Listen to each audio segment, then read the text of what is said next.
हरियाणा वीर जवानों की धरती है। आज भी सेना में सबसे अधिक जवान इसी प्रदेश से हैं। आजादी के आंदोलन में हरियाणा के वीर जवानों की एक अहम भूमिका रही।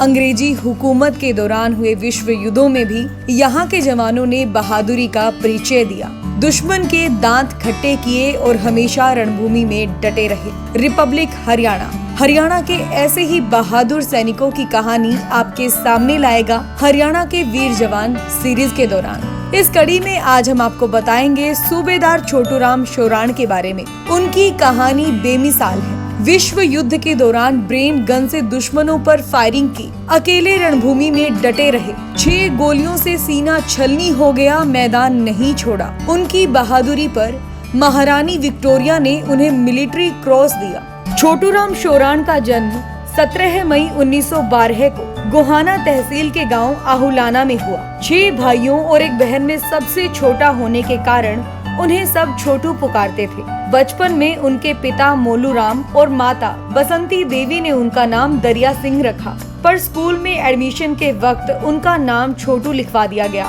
छोटू राम ने अपनी आरंभिक शिक्षा गांव में ही पूरी की। 20 बरस की आयु में 15 सितंबर 1932 में फौज में भर्ती हो गए। ब्रिटिश इंडियन आर्मी की पंजाब रेजिमेंट के बटालियन में भर्ती हुए। वे जल्द ही सूबेदार के रूप में प्रमोट हो गए। 1939 में हुए दूसरे विश्व युद्ध के दौरान छोटूराम को बर्मा में सेना की टुकड़ी के चीफ कमांडर की जिम्मेदारी दे दी गई। 23 फरवरी 1945 को बर्मा में उन्होंने नागफिन की लड़ाई में मोर्चा संभाला। करीब 1200 घंटे तक वे डटे रहे। अपनी टुकड़ी के जवानों को आदेश देते हुए दुश्मनों पर फायरिंग करवाई। फायरिंग के दौरान काफी जवान घायल हो गए। सूबेदार छोटूराम ने खुद युद्ध भूमि में कमान संभाली। ब्रेन गन के जरिए धड़ाधड़ फायरिंग करनी शुरू कर दी। घायल जवानों को सुरक्षित स्थान पर पहुंचाया। वे ऐसे वीर बहादुर थे कि वे दुश्मन से घबराए नहीं। 6 गोलियों से उनका सीना छलनी हो गया। युद्ध भूमि में फिर भी डटे रहे, घायल हो गए। पेट्रोलिंग कर रही सेना की टुकड़ी को 13 फरवरी 1945 को घायल अवस्था में छोटूराम मिले।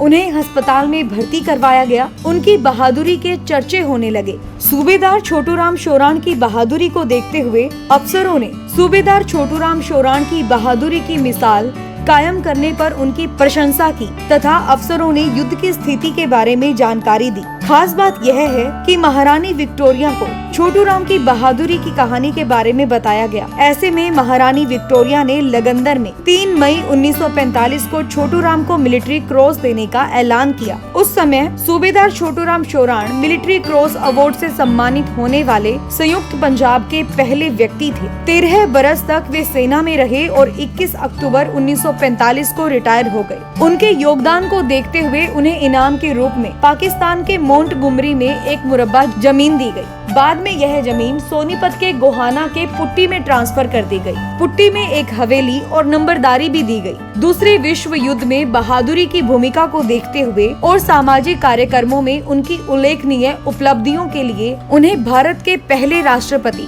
डॉक्टर राजेंद्र प्रसाद ने उन्हें सम्मानित किया। सेना से रिटायर होने के बाद स्वतंत्रता आंदोलनों में बढ़ चढ़कर हिस्सा लिया। आजादी के बाद उन्होंने अनेक समाज सुधार में खास योगदान दिया। नशे के खिलाफ अलख जगाई, जाति प्रथा, मांसाहार के विरोध में आवाज उठाई। सूबेदार छोटूराम शोराण 1960 में गांव के सरपंच बने।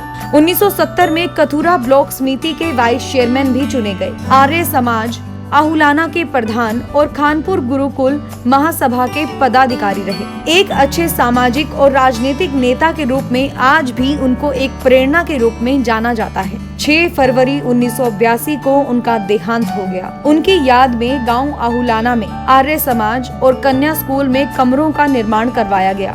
सूबेदार छोटूराम के पड़पोत्र मोहित शोराण ने वर्तमान में राजनीतिक और सामाजिक क्षेत्र में अच्छी पहचान बनाई है। इनके पड़पोत्र अमित शोराण तथा दिव्य शोराण राष्ट्रीय स्तर के खिलाड़ी भी हैं।